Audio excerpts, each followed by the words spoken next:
ನಮಸ್ಕಾರ ಸ್ನೇಹಿತರೆ, ನೇಮಕಾತಿಗೆ ಚಾಲನೆ ಶೀಘ್ರದಲ್ಲಿ ಹೊಸ ಅಧಿಸೂಚನೆ ಆಗುತ್ತೆ ಕೆಇಎ ಮತ್ತು ಕೆಪಿಎಸ್ಸಿ ಇಂದ. ನೀವೆಲ್ಲ ನ್ಯೂಸ್ ಅಲ್ಲಿ ನೋಡಿರ್ತೀರಾ ಅಲ್ವಾ? ಬಟ್ ಈ ಒಂದು ಮೀಸಲಾತಿ ಏನು ಒಳ ಮೀಸಲಾತಿ ಇದೆ ಅದನ್ನ ಹಾಗೆ ಇಟ್ಕೋತಾರೆ. 50% ರಿಸರ್ವೇಶನ್ ಮುಖಾಂತರ ನೇಮಕಾತಿ ಮಾಡ್ತಾರೆ. ಇಷ್ಟೆಲ್ಲ ಸಮಾರಂಭಗಳು ಬೇಕಾಗಿತ್ತಾ ಅಂತ. ಓಕೆ, ಸಿ ಈ ಮಕ್ಕಳಾಟ ಆಡೋದಿದೆಯಲ್ಲ, ರೆಸ್ಪಾನ್ಸಿಬಲ್ ಗೌರ್ಮೆಂಟ್ ಬೇಕು. ಈ 50% ಮೀಸಲಾತಿ ತಗೊಂಡ್ರು ಕೂಡ ಫೈನಲ್ ಅಲ್ಲಿ ನಿಮಗೆ ಅಪಾಯಿಂಟ್ಮೆಂಟ್ ಲೆಟರ್ ಯಾವಾಗ ಸಿಗುತ್ತೆ ಅನ್ನೋದು ಒಂದು ಡೌಟ್ ಅಲ್ಲಿ ಇರುತ್ತೆ. ಓಕೆ, ನಿಮಗೆ ಕೈಗೆ ಅಪಾಯಿಂಟ್ಮೆಂಟ್ ಲೆಟರ್ ಯಾವಾಗ ಸಿಗುತ್ತೆ ಅನ್ನೋದು. ಈಗ ಆಲ್ರೆಡಿ ರೆಕ್ರೂಟ್ ಆಗಿದೆಯಲ್ಲ ಸರ್ 56%, ಅದ್ರ ಅಪಾಯಿಂಟ್ಮೆಂಟ್ ಬಗ್ಗೆ ಮಾತಾಡಿ ಅಂತೀರಾ. ಅದು ಅಪಾಯಿಂಟ್ಮೆಂಟ್ ಯಾವಾಗ ಸಿಗುತ್ತೆ ಅದು ಕ್ವಶನ್ ಮಾರ್ಕ್. ಈಗ ರೆಕ್ರೂಟ್ಮೆಂಟ್ ಆಗೋದು ಯಾವಾಗ ಸಿಗುತ್ತೆ ಅದು ಕ್ವಶನ್ ಮಾರ್ಕ್. ಓಕೆ, ಈ ಮಕ್ಕಳಾಟಗಳನ್ನ ಸರ್ಕಾರ ಬಿಡಬೇಕು, ರೆಸ್ಪಾನ್ಸಿಬಲ್ ಗೌರ್ಮೆಂಟ್ ಬರಬೇಕು. ಸರ್ಕಾರ ಅಂದ ತಕ್ಷಣ ಯಾರು? ನಾವೇ ಆಯ್ಕೆ ಮಾಡಿರೋ ಸರ್ಕಾರ. ಹಂಗಂತ ಕಾಂಗ್ರೆಸ್ ಬಿಜೆಪಿ ಅಂತಲ್ಲ. ಈ ಮಕ್ಕಳಾಟ ಸ್ಟಾರ್ಟ್ ಮಾಡಿದ್ದೆ, ಸರ್ಕಾರದ ಆಟಗಳು ಸ್ಟಾರ್ಟ್ ಮಾಡಿದ್ದೆ ಬಿಜೆಪಿ ಅಂತ ನಾನು ಹೇಳ್ತೀನಿ. ಯಾಕಂತಂದ್ರೆ ಈ ಒಳ ಮೀಸಲಾತಿ ಸಂಬಂಧಪಟ್ಟಂತೆ ಮತ್ತೆ 4% for SC/ST, okay, 2% for SC, ಒಟ್ಟು 6% ಜಾಸ್ತಿ ಮಾಡಿದ್ದು ಸ್ಟಾರ್ಟಿಂಗ್ ಯಾರು? ಬಿಜೆಪಿ. ತಾನು ಹೋಗ್ಬೇಕಾರೆ ಲಾಸ್ಟ್ ಈ ಗೌರ್ಮೆಂಟ್ ಬರೋಕ್ಕಿಂತ ಮುಂಚೆ ಗೊತ್ತಿರ್ಲಿಲ್ವಾ ಅವ್ರಿಗೆ 50% ಜಾಸ್ತಿ ಇದೆ? ಯಾಕೆ ಗೊತ್ತಿಲ್ಲ? ಹಂಗ ಅದಕ್ಕೆ ಏನ್ ಮಾಡ್ಕೋಬೇಕಾದ್ರೆ ಅವೆಲ್ಲ ಮೊದ್ಲೇ ಮಾಡ್ಕೋಬೇಕಾಗಿತ್ತಲ್ವಾ? ಈ ಮಕ್ಕಳಾಟ ಆಡ್ಕೊಂಡು ಎಲ್ಲ ನಮ್ಮಂತ ಸ್ಪರ್ಧಾತ್ಮಕತೆಯ ಒಂದು ದಂತಕಥೆಗಳನ್ನು ಮಾಡಿಡ್ತಾ ಇದ್ದಾರೆ. ಆಸ್ಪಿರೆಂಟ್ಸ್ ಏನ್ ಮಾಡ್ತಾರೆ? ಸೊ ಡೀಟೇಲ್ ಆಗಿ ಡಿಸ್ಕಸ್ ಮಾಡೋಣ ಯಾವ ಹುದ್ದೆಗಳು ಬರುತ್ತೆ. ಬಟ್ ಒಂದ್ ಖುಷಿ ವಿಷಯ ಏನು ಅಂದ್ರೆ 56,400 ಚಿಲ್ಲರೆ ನಿಮಗೆ ಹುದ್ದೆಗಳಿರೋದು. ಅದರಲ್ಲಿ 24,000 ಹುದ್ದೆಗಳನ್ನ ಈಗ ಸ್ಟಾರ್ಟ್ ಮಾಡ್ತೀವಿ ಅಂತ ಹೇಳಿರ್ತಕ್ಕಂಥದ್ದು. ಯಾವ ಹುದ್ದೆಗಳು ಡಿಸ್ಕಸ್ ಮಾಡೋಣ, ವಿಡಿಯೋ ಲಾಸ್ಟ್ ಹೇಳ್ತೇನೆ. ಒಂದ್ ಖುಷಿ ವಿಷಯ ಏನು ಅಂದ್ರೆ ನಿಮಗೆ ನೇಮಕಾತಿ ಆಗ್ತಿದೆಯಲ್ಲ, ನೇಮಕಾತಿ ಆರಂಭ ಆಗ್ತಿದೆ. ದಟ್ ಇಸ್ ಖುಷಿ ವಿಷಯ. ಯಾಕೆ ಖುಷಿ ವಿಷಯ ಅಂದ್ರೆ 5 ವರ್ಷ ಏಜ್ ರಿಲ್ಯಾಕ್ಸೇಷನ್ ಕೊಟ್ಟಿದ್ದಾರೆ. 5 ವರ್ಷ ಏಜ್ ರಿಲ್ಯಾಕ್ಸೇಷನ್ ಕೊಟ್ಟಿರತಕ್ಕಂಥದ್ದು ಈಗಲಿಂದ ರೆಕ್ರೂಟ್ಮೆಂಟ್ ಮಾಡಿದ್ರೆ ಅದು ಅಪ್ಲಿಕೇಬಲ್ ಆದ್ರೆ ಒಳ್ಳೇದು. ಇನ್ನು ಕೊಟ್ಬಿಟ್ಟು ಇನ್ನೂ 2 ವರ್ಷ ಮಾಡಿದ್ರೆ ತಾಪತ್ರ ಆಗುತ್ತೆ. ಅಪಾಯಿಂಟ್ಮೆಂಟ್ ಯಾವಾಗ್ಲಾರು ಬಿಡ್ಲಿ, ನಿಮಗೆ ಕೈಗೆ ಯಾವಾಗಾರು ಸೇರ್ಲಿ, ಅಟ್ಲೀಸ್ಟ್ ಎಕ್ಸಾಮ್ ಬರೀತೀರಾ, ಪ್ರೋಸೆಸ್ ಆಗಿ ನಡೀತಾ ಇರುತ್ತೆ, ಅಷ್ಟರಲ್ಲಿ ಒಂದು ಡಿಸಿಷನ್ಸ್ ಆಗುತ್ತೆ ಅಲ್ವಾ? ಅಟ್ಲೀಸ್ಟ್ ನಿಮ್ಗೆ ಏಜ್ ಬಾರ್ ಆಗತ್ತೆ ತಪ್ಪುತ್ತೆ ಅಂದ್ರೆ ಪ್ರೋಸೆಸ್ ಆಗ್ಬೇಕಲ್ಲ, ನೋಟಿಫಿಕೇಶನ್ ಹೊಡಿಸ್ಬೇಕಲ್ಲ, ಹುದ್ದೆಗಳಿಗೆ ನೇಮಕಾತಿಗೆ ಚಾಲು ಮಾಡ್ಬೇಕಲ್ಲ. ಅದಾದ್ರೆ ಅಪಾಯಿಂಟ್ಮೆಂಟ್ ಯಾವಾಗಲಾರು ಕೊಡ್ಲಿ, ಅಟ್ಲೀಸ್ಟ್ ಒಂದಷ್ಟು ವಿದ್ಯಾರ್ಥಿಗಳಿಗೆ, ಸ್ಪರ್ಧಾರ್ಥಿಗಳಿಗೆ ಕನ್ಫರ್ಮೇಶನ್ಸ್ ಇರುತ್ತೆ. ಜಾಬ್ ಸಿಕ್ತು ಅಂದ್ರೆ ಯಾರು ತುಂಬಾ ಡೆಡಿಕೇಟೆಡ್ ಆಗಿ ಓದಿರ್ತಾರೆ, ಅದನ್ನೇ ತಗೋಬೇಕು ಅಂತಿರ್ತಾರೆ ಸರ್ಕಾರದ ಹುದ್ದೆಗಳನ್ನ, ಅವ್ರಿಗೊಂದು ರೀತಿ ಪಾಸಿಟಿವ್ ಎಲ್ಲರಿಗೂ ಕೂಡ. ಎಸ್, ಅದೊಂದು ಖುಷಿ ವಿಷಯ ಅಷ್ಟೇ ಇದರಲ್ಲಿ.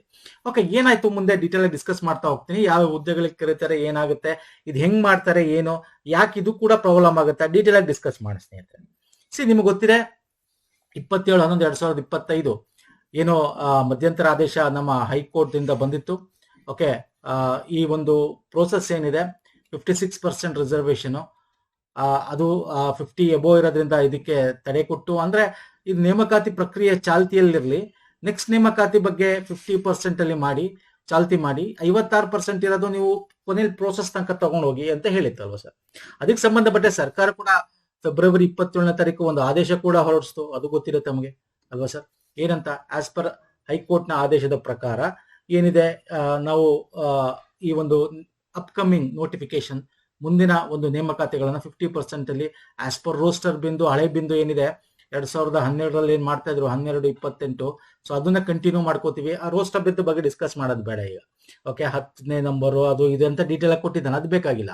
ಇಲ್ಲಿ ನಮಗೆ ಬೇಕಾಗಿರೋದೇನು ಸ್ನೇಹಿತರೆ, ಒಂದು ಮಧ್ಯಂತರದ ಆದೇಶದ ಅನ್ವಯ ಹಿಂದೆ ನೇಮಕಾತಿಗೆ ಅಧಿಸೂಚನೆ ಹೊರಡಿಸಿರುವ ಪ್ರಕರಣಗಳನ್ನು ಯಥಾ ಪ್ರಕಾರ ಮುಂದುವರಿಸಿ ಅಂತಿಮಗೊಳಿಸುವುದು. ನೋಡಿ ಹೆಂಗೆ ಕ್ಲಾರಿಟಿ ಕೊಟ್ಟಿದ್ದಾರೆ. ಈಗ ಏನ್ ಹಿಂದೆ ನೋಟಿಫಿಕೇಶನ್ ಲಾಸ್ಟ್ 1 ವರ್ಷದಿಂದ ಆಗಿತ್ತು ಅಂದ್ರೆ 1-2 ಇಯರ್ಸ್ ಇಂದ 56% ಒಂದು ಇದಕ್ಕೆ, ಅದ್ರ ಪ್ರಕಾರ ನೀವು ಏನ್ ಮಾಡ್ಬೇಕಾಗತ್ತೆ, ಮುಂದುವರಿಸಿ, ಅಂತಿಮಗೊಳಿಸಿ. ಅಪಾಯಿಂಟ್ಮೆಂಟ್ ಲೆಟರ್ ಕೊಡ್ತೀನಿ ಅಂತ ಹೇಳ್ತಿಲ್ಲ, ಅಂತಿಮಗೊಳಿಸುವುದು ಅಂತಿದೆ. ಓಕೆ, ಆ ನೇಮಕಾತಿ ಮುಂದೆ ಸೂಚನಾ ಏನ್ ತೀರ್ಪು ಕೊಟ್ಟಿರೋದು ಅದಕ್ಕೆ ಅನ್ವಯ ಪಟ್ಟಿರುತ್ತೆ. ಐದರ್ 56% ಆಗ್ಬೋದು ಅಥವಾ 50% ಆಗ್ಬೋದು. 50% ಆದ್ರೆ 6% ಏನ್ ಮಾಡ್ತಾರೆ ಅದನ್ನ ಡಿಸ್ಕಸ್ ಮಾಡ್ತೀನಿ, ಮುಂದೆ ಡಿಸ್ಕಸ್ ಮಾಡ್ತೀನಿ, ಡೀಟೇಲ್ ಡಿಸ್ಕಸ್ ಮಾಡಿ. ಒಂದು ಈಗ ಈ 6% ಅಂತಕ್ಕಂಥದ್ದು ಏನಿದೆ, ಓಕೆ, ಅದರಲ್ಲಿ 2% ನಿಮಗೆ ಗೊತ್ತಿದೆ ST, 4% SC ಒಳ ಮೀಸಲಾತಿಗೆ ಅಂತ ಕೊಟ್ಟಿದ್ರು. ಹಂಗಾರೆ ಈಗ ಹಳೇದು ಏನಿದೆ 15% ಏನಿದೆ SC-ಗೆ, 3% ST-ಗೆ ಏನಿದೆ ಅದು ಹಂಗೆ ಕಂಟಿನ್ಯೂ ಆಗುತ್ತೆ. ಟೋಟಲ್ ನಿಮಗೆ ಗೊತ್ತೇ ಇದೆ. ಓಕೆ, 3% ST, OBC ಅಂದ್ರೆ 2A ಕ್ಯಾಟಗರಿ 1 ಇಂದ ನಿಮ್ಗೆ ಏನು ಅಂತ ಗೊತ್ತಿಲ್ಲ, ಒಟ್ಟು 50% ಟೋಟಲ್ ಏನಿತ್ತು ಅದು ಹಾಗೆ ಮುಂದುವರಿಯುತ್ತೆ ಓಲ್ಡ್ ರಿಸರ್ವೇಶನ್ ಪ್ರಕಾರ. ಹಾಗಾದ್ರೆ ಈ 6% ಏನಾಗುತ್ತೆ, ಹಾಗಾದ್ರೆ ಮುಂದೆ ಏನ್ ನೋಟಿಫಿಕೇಶನ್ ಆಗುತ್ತೆ ಅದಕ್ಕೆ ಏನಾಗುತ್ತೆ ಅದನ್ನು ಕೂಡ ಡಿಸ್ಕಸ್ ಮಾಡ್ತೇನೆ. ಅದನ್ನು ಕೂಡ ಕೊಟ್ಟಿದ್ದಾರೆ ಇದರಲ್ಲಿ ನೋಡಿ. ಇದರಲ್ಲಿ ಏನ್ ಹೇಳಿದ್ದಾರೆ ಫಸ್ಟ್ ಅದನ್ನ ಹೇಳ್ಬಿಡ್ತೀನಿ. 6% ಅಷ್ಟು ಕಾಯ್ದಿರಿಸತಕ್ಕದ್ದು ಅಂತ ಹೇಳಿದ್ದಾರೆ. ಕಾಯ್ದಿರಿಸತಕ್ಕದ್ದು ಅಂತಂದ್ರೆ ಏನರ್ಥ ಡಿಸ್ಕಸ್ ಮಾಡ್ತೇನೆ ಅದನ್ನು ಮುಂದೆ. ಇಲ್ಲಿ ನೋಡಿ, ಮುಂದುವರಿದು ಖಾಲಿ ನೇಮಕಾತಿ ಹುದ್ದೆಗಳಿಗೆ 56,432 ಹುದ್ದೆಗಳನ್ನು ತುಂಬುವ ಪ್ರಕ್ರಿಯೆ ಮುಂದಿನ 30 ದಿನಗಳಲ್ಲಿ ಪ್ರಾರಂಭಿಸುವಂತೆ ಎಲ್ಲಾ ಇಲಾಖೆ ನೇಮಕಾತಿ ಪ್ರಾಧಿಕಾರಿಗಳಿಗೆ ತಿಳಿಸಲಾಗಿದೆ. ಅಂದ್ರೆ ಮಾರ್ಚ್ ಆಫ್ಟರ್ ಬಡ್ಜೆಟ್ ಅನ್ಕೊಳ್ಳಿ, ಬಡ್ಜೆಟ್ ನಂತರ, ಆಯ್ತು ಮಾರ್ಚ್ ಎಂಡ್ ಆದ್ರೂ ಆಗ್ಬೋದು, ಏಪ್ರಿಲ್ ಆಗ್ಬೋದು, ಒಟ್ಟು ಬಡ್ಜೆಟ್ ನಂತರ ನಿಮಗೆ ನೋಟಿಫಿಕೇಶನ್ ಒಂದಾದ್ಮೇಲೆ ಒಂದು ಬರ್ತಾ ಆಗುತ್ತೆ. ಅದನ್ನ ಡೀಟೇಲ್ ಆಗಿ ಡಿಸ್ಕಸ್ ಮಾಡೋಣ. ಬಟ್ ಇದನ್ನ ಏನ್ ಮಾಡ್ತಾರೆ, ಕಾಯ್ದಿರಿಸತಕ್ಕದ್ದು ಅಂತಂದ್ರೆ ಏನರ್ಥ, ಒಂದು ಉದಾಹರಣೆ ಕೊಟ್ಟು ಹೇಳ್ತೀನಿ ನಿಮ್ಗೆ. ಓಕೆ, ಇಲ್ಲಿ ಬನ್ನಿ ಉದಾಹರಣೆ ಕೊಟ್ಟು ಹೇಳ್ತೀನಿ. ಇಲ್ಲೇ ಇದೆ ನೋಡಿ, ಅವರೇ ಕೊಟ್ಟಿದ್ದಾರೆ. ಪತ್ರಿಕಾ ಪ್ರಕಟಣೆಗಾಗಿ KH ಮುನಿಯಪ್ಪನವರು, ಗ್ರಾಹಕ ಮತ್ತು ವ್ಯವಹಾರ ನಾಗರಿಕ ಸರಬರಾಜು ಸಚಿವರು ಮತ್ತೆ ಅಬಕಾರಿ ಸಚಿವರಾದ RB ತಿಮ್ಮಪ್ಪ ಅವರು ಪತ್ರಿಕಾ ಪ್ರಕಟಣೆ ಕೂಡ ಹೊರಡಿಸಿದ್ದಾರೆ. ಏನ್ ಹೊರಡಿಸಿದ್ದಾರೆ, ತಕ್ಷಣ ಕೈಗೊಳ್ತೀವಿ, ಆದ್ರೆ ಅದ್ರ 15% ಮತ್ತೆ 3% SC ತಗೊಂಡು ಕೈಗೊಳ್ತೀವಿ, ಒಟ್ಟು 50% ಕೈಗೊಳ್ತೀವಿ ಅಂತ. ಅದ್ರಲ್ಲೂ ಹೇಳಿದ್ದಾರೆ 6% ಅನ್ನು ತಾತ್ಕಾಲಿಕವಾಗಿ ಕಾಯ್ದಿರಿಸಲಾಗಿದೆ, ಅಂದ್ರೆ ರಿಸರ್ವ್ ಮಾಡಿರ್ತಾರೆ. ಅದನ್ನ ಮುಂದೆ ನ್ಯಾಯಾಲಯದ ಅಂತಿಮ ತೀರ್ಪಿನ ಮೇಲೆ 6% ಜನರಲ್ ವರ್ಗಕ್ಕೂ ಅಥವಾ SC ST ವರ್ಗಕ್ಕೂ ಹಂಚಿಕೆ ಮಾಡಲಾಗುತ್ತದೆ. ಏನ್ ಸರ್ ಹಿಂಗಂದ್ರೆ ಏನಂದ್ರೆ, ಈಗ ಏನಾಗುತ್ತೆ ಅಂದ್ರೆ ನೋಡಿ, ಈಗ 100 ಪೋಸ್ಟ್ ಇದೆ ಅನ್ಕೊಳ್ಳಿ ಸ್ನೇಹಿತರೆ. 100 ಪೋಸ್ಟ್ ಅಲ್ಲಿ 50% ರಿಸರ್ವೇಶನ್ಗೆ ಮಾಡ್ಬೇಕೀಗ. ಈಗ ನಾನು ಟೋಟಲ್ ಹೇಳ್ತಾ ಇದ್ದೀನಿ, ಯಾವ್ದೋ ನೋಟಿಫಿಕೇಶನ್ ಆಯ್ತು 100 ಪೋಸ್ಟ್, ಅರ್ಥ ಆಗ್ಲಿ ಅಂತ 100 ಅಂತ ತಗೊಂಡಿದ್ದೀನಿ. 50% ರಿಸರ್ವೇಶನ್ ಅಂದ್ರೆ 50% ನಿಮಗೆ ಇಲ್ಲಿ SC ST category 1, okay, 2A 2B 3A 3B ಹೋಗುತ್ತೆ. ಇನ್ನು 50% ಜನರಲ್ ಇರುತ್ತೆ ಅಲ್ಲ ಸರ್, ದಿಸ್ ಇಸ್ ಗೊತ್ತು ನಿಮ್ಗೆ. ಈಗ ನೋಟಿಫಿಕೇಶನ್ ಓಡಿಸೋದು 50%ಗೆ, ಅಂದ್ರೆ ಈಗ 100 ವೇಕೆನ್ಸಿ ಇದೆ ಅಂತಂದ್ರೆ 50% ಅವ್ರು ಏನ್ ಮಾಡ್ತಾರೆ, ಓಕೆ, ರಿಸರ್ವೇಶನ್ಗೆ ಕೊಡ್ತಾರೆ. ಇನ್ನ ಒಂದು 50% ಜನರಲ್ ಮೆರಿಟ್ ಏನಿದೆ, ಓಕೆ, ಜನರಲ್ ಮೆರಿಟ್ ಏನಿದೆ, ಇದ್ರಲ್ಲಿ ಏನ್ ಮಾಡ್ತಾರೆ, 50% ರಿಸರ್ವೇಶನ್ ಅಂದ್ರೆ ಜನರಲ್ ಮೆರಿಟ್ ಗೆ ಏನ್ ಮಾಡ್ತಾರೆ, ಈಗ 56% ರಿಸರ್ವೇಶನ್ ಆದ್ರೆ 56 ಸೀಟ್ ಆಗುತ್ತೆ. 50% ರಿಸರ್ವೇಶನ್ ಅಂದ್ರೆ 50 ಸೀಟ್ ಆಗುತ್ತೆ ರಿಸರ್ವೇಶನ್ಗೆ.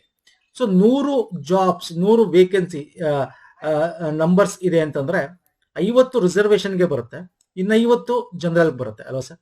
ಆದ್ರೆ ಇಲ್ಲಿ ಏನ್ ಮಾಡ್ತಾರೆ ಅಂತಂದ್ರೆ 6 ಸೀಟ್ಗಳನ್ನ ಕಾಯ್ದಿರಿಸ್ತಾರೆ.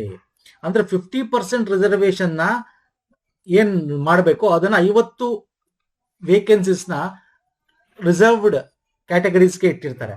ಅದರಲ್ಲಿ SCಗೆ 15, STಗೆ 3 ಹಳೆದು ಏನಿದೆ ಅದೇ.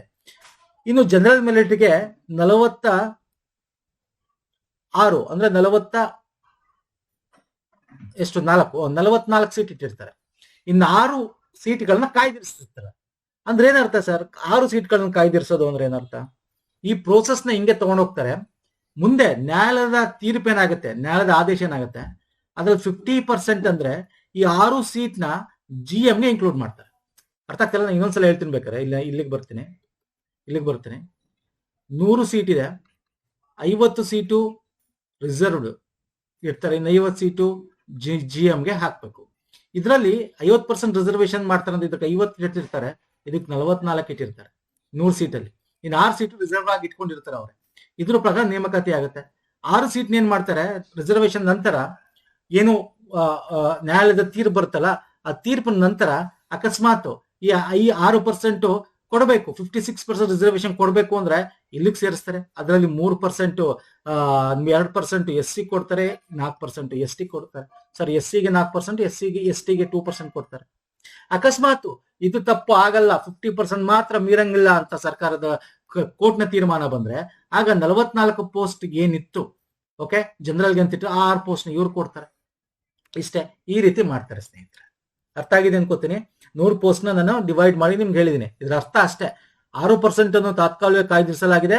ನ್ಯಾಯಾಲಯದ ಅಂತಿಮ ತೀರ್ಪಿನ ಆಧಾರದ ಮೇಲೆ 6% ಜನರಲ್ ವರ್ಗಕ್ಕೂ ಅಥವಾ SC STಗೆ ಹಂಚಿಕೆ ಮಾಡಲಾಗುತ್ತೆ. SC STಗೆ ಹಂಚಿಕೆ ಮಾಡಲಾದ್ರೆ ಅಂದ್ರೆ 56% ಅಂತ ಆದ್ರೆ ಅದರಲ್ಲಿ STಗೆ 2%, SCಗೆ 4% ಅನ್ನು ಕೊಡ್ತಕ್ಕಂಥದ್ದು. ಸರಿ, SCಗೆ 2%, STಗೆ 4% ಕೊಡ್ತಕ್ಕಂಥದ್ದು. ಓಕೆ, ಸ್ವಲ್ಪ SC ST ಕನ್ಫ್ಯೂಸ್ ಮಾಡಿದ್ರೆ ಅದನ್ನು ರೆಕ್ಟಿಫೈ ಮಾಡ್ಕೊಳ್ಳಿ. ಅರ್ಥ ಆಗಿದೆ ಅನ್ಕೋತೀನಿ. ಅದಕ್ಕೆ ಸಂಬಂಧಪಟ್ಟಂತೆ ಆಲ್ರೆಡಿ ಈಗ 15% ಮಾಡಬೇಕು ಅಂತ ರಾಜ್ಯಪಾಲರ ಒಪ್ಪಿಗೆ ಕೂಡ ತಗೊಂಡಿದ್ದಾರೆ. ಅದು ಕೂಡ ನಿಮಗೆ ಡಾಕ್ಯುಮೆಂಟ್ ಬಿಟ್ಟಿದ್ದಾರೆ. ರಾಜ್ಯಪಾಲರಿಗೆ ಕಳಿಸಿದರೆ 50% ಒಳ ಮೀಸಲಾತಿ ಹೇಗೆ ಜಾರಿ ಆಗಬೇಕು ಅದರ ಪ್ರಕಾರ ಡಿಸ್ಕಸ್ ಮಾಡ್ತಾ ಇದ್ದಾರೆ. ಈಗ ತುಂಬಾ ಜನ ಕೇಳ್ತಾರೆ, ಹಂಗಾರೆ 50% ಅಂದ ತಕ್ಷಣ ಸರ್ SC 15 ಕಂಪ್ಲೀಟಾ, ST 3%, ST ಬಿಡಿ, SCಗೆ 15% ಅಂದ್ರೆ ಇದರಲ್ಲಿ ABC ಇಲ್ವಾ ಅಂದ್ರೆ ಇದೆ ಸರ್, ABC ಇದೆ. 15% ಒಳ ಮೀಸಲಾತಿಗೆ ಏನು ತೊಂದರೆ ಇಲ್ಲ. ಇಲ್ಲಿ ರಿಸರ್ವೇಶನ್ 56% ಜಾಸ್ತಿ ಇತ್ತು, ಅದು ತೊಂದರೆ ಅಷ್ಟೇ. ಇಲ್ಲಿ ಅದನ್ನೇ ಇಲ್ಲಿ ಡಿಸ್ಕಸ್ ಮಾಡ್ತಾ ಇರೋದು, ಅದನ್ನೇ ಇಲ್ಲಿ ನಿಮಗೆ ಡಾಕ್ಯುಮೆಂಟ್ ರಿಲೀಸ್ ಮಾಡಿರೋ ಸ್ನೇಹಿತರೆ. ಓಕೆ, ಈ ಡಾಕ್ಯುಮೆಂಟ್ ಅಲ್ಲಿ ಏನ್ ರಿಸಲ್ಟ್ ಮಾಡಿದ್ದಾರೆ ಅಂತಂದ್ರೆ 15% ಮೀಸಲಾತಿ ಒಳ ಮೀಸಲಾತಿನ ಜಾರಿಗೊಳಿಸಬೇಕು. ಈಗ ಮೊದಲು 17%ಗೆ ಅವ್ರು ಕೊಟ್ಟಿದ್ರು, ಈಗ 15% ಆದ್ರಿಂದ 2% ಕಮ್ಮಿ ಆದ್ರಿಂದ SCಗೆ ಈ 15ರಲ್ಲಿ ABCಗೆ ಹೆಂಗ್ ಮಾಡ್ಬೇಕು ಅಂತ ಡಿಸ್ಕಷನ್ ನಡೀತಾ ಇದೆ. ಹಂಗಂತ ಅಲ್ಲಿ ತನಕ ನೋಟಿಫಿಕೇಶನ್ ಆಗಲ್ವಾ? ಆಗುತ್ತೆ. ಅದನ್ನ ಹೇಳಿ ಕೊಟ್ಟಿದ್ದಾರೆ. ಆಯ್ಕೆ ಪ್ರಕ್ರಿಯೆ ಮುಕ್ತಾಯಗೊಳ್ಳುವ ಮೊದಲು ಒಳ ಮೀಸಲಾತಿ ಜಾರಿಗೊಳಿಸಲು ಸರ್ಕಾರ ಬದ್ಧವಾಗಿದೆ. ಯಾವುದೇ ಸಮುದಾಯದ ಗೊಂದಲಕ್ಕೀಡಾಗುವುದು ಅನಾವಶ್ಯಕ ಹೇಳಿಕೆಗಳನ್ನು ನೀಡಬಾರದು ಅಂದ್ರೆ ಇಲ್ಲಿ ಚರ್ಚೆಗಳು ನಡೀತಾ ಇದೆ. 15% ಅಲ್ಲಿ SCA, SCB, SCC, SS ಕೊಡ್ಬೇಕು ಪರ್ಸೆಂಟೇಜು ಅಂತ. ಓಕೆ, ಅದೊಂದು ಡಿಸ್ಕಷನ್ ನಡೀತಾ ಇದೆ ಸಚಿವರ ನಡುವೆ. ನೋಟಿಫಿಕೇಶನ್ ಆಗ್ಬೇಕು, 15% ಕೊಡ್ತಾರೆ, ಆಮೇಲೆ ಇದನ್ನ ABC ಅಂತ ಮಾಡ್ತಾರೆ, ಅದು ಗೊತ್ತಿಲ್ಲ. ಒಟ್ಟಿನಲ್ಲಿ ಪ್ರೋಸೆಸ್ ಆಗುವಷ್ಟರಲ್ಲಿ ABC ಅಂತ ಒಳ ಮೀಸಲಾತಿ ಅಂತೂ ಇದ್ದೇ ಇದೆ. ಬಟ್ ರಿಸರ್ವೇಶನ್ ಇಸ್ 50%, ಅದರಲ್ಲಿ SC 15, STಗೆ ಓಲ್ಡ್ ಏನಿತ್ತು 3%. ಅರ್ಥ ಆಗಿದೆ ಅನ್ಕೋತೀನಿ ನಿಮ್ಗೆ. ಇದು ಅಂದ್ರೆ ಏನರ್ಥ, ಗೊಂದಲಗಳು ಇನ್ನೂ ಇವೆ. ಒಟ್ಟಿನಲ್ಲಿ ನೋಟಿಫಿಕೇಶನ್ ಅವ್ರು ಹೊರಡಿಸ್ಬೇಕು, ಗೊಂದಲ ಏನಾರು ಇಟ್ಕೊಳ್ಳಿ ಅವರು. ಓಕೆ, ಒಂದಷ್ಟು ಜನಕ್ಕೆ ಒಂದಷ್ಟು ಕ್ಯಾಟಗರಿಗೆ ಸ್ವಲ್ಪ ತೊಂದರೆ ಆಗ್ಬೋದು. ಬಟ್ ಫೈನಲ್ ಏನು ನಿಮಗೆ ಸುಪ್ರೀಂ ಕೋರ್ಟ್, ಹೈಕೋರ್ಟ್ ಡಿಸಿಷನ್ಸ್ ಗಳು ಬರುತ್ತಲ್ಲ, ಅದ್ರ ಮೇಲೆ ನಿಂತಿರುತ್ತೆ 50%, 56% ಅಂತ. ಬಟ್ ನೇಮಕಾತಿಗೆ ಚಾಲನೆ ಕೊಟ್ಟಿರೋದು ಗುಡ್ ವಿಷಯ. ಅದ್ರ ಪ್ರಕಾರ ನೀವು ಓದಕ್ಕೆ ಸ್ಟಾರ್ಟ್ ಮಾಡ್ಕೊಳ್ಳಿ. ಓಕೆ, ಯಾವಾಗ ಬೇಕಾದ್ರೂ ನೋಟಿಫಿಕೇಶನ್ಸ್ ಗಳು ಸಾಲಾಗಿ ಆಗ್ತವೆ. ನೋಟಿಫಿಕೇಶನ್ಸ್ ಯಾವಾಗಲೂ ಆಗೋದೇನೋ ಸಾಲಾಗಿ. ನಿಮ್ ಜ್ಞಾಪಕ ಇರಬೇಕು, ಪ್ರೀವಿಯಸ್ ಒಂದು ವಿಡಿಯೋ ಮಾಡಿದ 1 ತಿಂಗಳಿಂದ ನಿಮಗೆ ಹೇಳಿದೆ ಕೂಡ, ಫೆಬ್ರವರಿ ಅಥವಾ ಮಾರ್ಚ್ ಬಜೆಟ್ ನಂತರ ನಿಮಗೆ ಯೂಶಲಿ KPSCಗಳು ಕಂಟಿನ್ಯೂಸ್ 3-4 ನೋಟಿಫಿಕೇಶನ್ ಬಿಡುತ್ತೆ ಅಂತ. KPSC ಬರುತ್ತೆ, KEಯಿಂದನೂ ಬರುತ್ತೆ. ಉದಾಹರಣೆಗೆ KPSCಯ ಪ್ರಸ್ತಾವನೆಗಳು ಸಲ್ಲಿಕೆ ಆಗಿದೆ. ಯಾವ ಡಿಪಾರ್ಟ್ಮೆಂಟ್ ನೋಡಿ, chief electrical inspector department, archaeology museum department, Kannada and cultural ಡಿಪಾರ್ಟ್ಮೆಂಟ್ಗಳಲ್ಲಿ. ಓಕೆ, SDA, FDA ಮತ್ತೆ ನಿಮಗೆ ಬೇರೆ ಬೇರೆ JE ಆಗಿರ್ಬೋದು.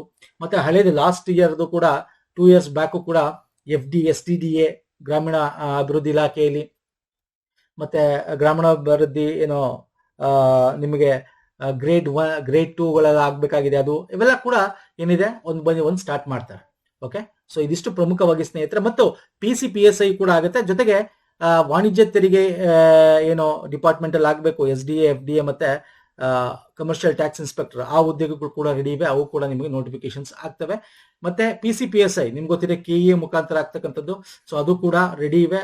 ಇವಾಗೇನು ಈ ಮೀಸಲಾತಿಗಳದು ಮುಗೀತು, ಒಂದು ರಿಸರ್ವೇಶನ್ 50% ಅಂತ, ಇವೆಲ್ಲ ನಿಮಗೆ ಒಂದೊಂದಾಗಿ ಬರ್ತಾ ಹೋಗುತ್ತೆ. ನೀವೇನ್ ಮಾಡ್ಬೇಕು, ಓದ್ತಾ ಹೋಗ್ಬೇಕು. ಸ್ಟಾರ್ಟ್ ಮಾಡ್ಕೊಳ್ಳಿ. ಓದಿಲ್ಲ ಸ್ಟಾಪ್ ಮಾಡಿದ್ರೆ, ಅಥವಾ ಓದ್ತಾ ಇರೋರು ಕಂಟಿನ್ಯೂಸ್ ರೀಡ್ ಮಾಡ್ತಾನೆ ಬುಕ್ ತಗೊಳ್ಳಿ, ಓದಿ. ಓಕೆ, ಇದಕ್ಕೆ ಸಂಬಂಧಪಟ್ಟಂತೆ ಥಿಯರಿ ಕ್ಲಾಸ್ ಅಥವಾ MCQs ಬೇಕು ಅಂದ್ರೆ ಸ್ಟಾರ್ಟ್ ಮಾಡೋಣ. ಕಮೆಂಟ್ ಮಾಡಿ ಯಾವ ಸೀರೀಸ್ ಬೇಕು ಅಂತ. ಹಾಗೆ VAO ಕೂಡ 500 ಲಾಸ್ಟ್ ಇಯರ್ ಮಾಡಬೇಕಾಗಿತ್ತು, ಮಾಡಿಲ್ಲ. ಮೋಸ್ಟ್ ಪ್ರಾಬಬ್ಲಿ ಇದನ್ನ ಹೆಚ್ಚಿಗೆ ಮಾಡುವಂತ ಚಾನ್ಸಸ್ ಇದೆಯಾ ನೋಡ್ಬೇಕಾಗುತ್ತೆ. ಯಾಕಂದ್ರೆ ಲಾಸ್ಟ್ ಇಯರ್ 2025-26ನೇ ಸಾಲದು ಒಂದ್ ಕಡೆ ಆದ್ರೆ 2026-27ನೇ ಸಾಲ ಈ ವರ್ಷ.